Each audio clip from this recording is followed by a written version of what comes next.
وما هذه الحياة الدنيا إلا لهو ولعب وإن الدار الآخرة لهي الحيوان لو كانوا يعلمون فإذا ركبوا في الفلك دعوا الله مخلصين له الدين فلما نجاهم إلى البر إذا هم يشركون ليكفروا بما آتيناهم وليتمتعوا فسوف يعلمون أولم يروا أنا جعلنا حرما آمنا ويتخطف الناس من حولهم أفبالباطل يؤمنون وبنعمة الله يكفرون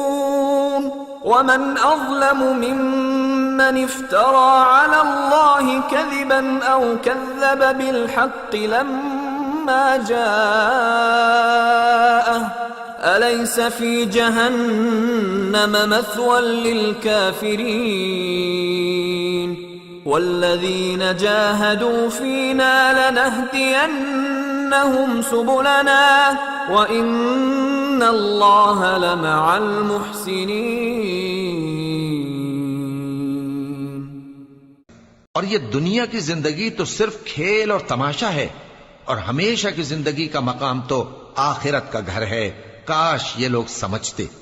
پھر جب یہ کشتی میں سوار ہوتے ہیں تو اللہ کو پکارتے، خالص کرتے ہوئے اسی کے لیے اطاعت کو، لیکن جب وہ ان کو نجات دے کر خشکی پر پہنچا دیتا ہے تو جھٹ شرک کرنے لگ جاتے ہیں، تاکہ جو ہم نے ان کو بخشا ہے اس کی ناشکری کریں اور فائدہ اٹھائیں۔ سو خیر ان قریب ان کو معلوم ہو جائے گا۔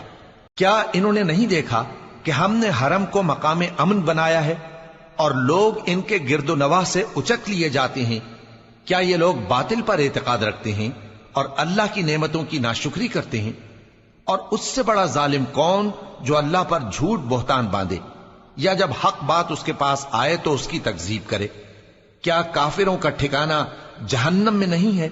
اور جن لوگوں نے ہمارے راستے میں محنت کی ہم ان کو ضرور اپنے رستوں پر چلا دیں گے، اور اللہ تو نیکوکاروں کے ساتھ ہے۔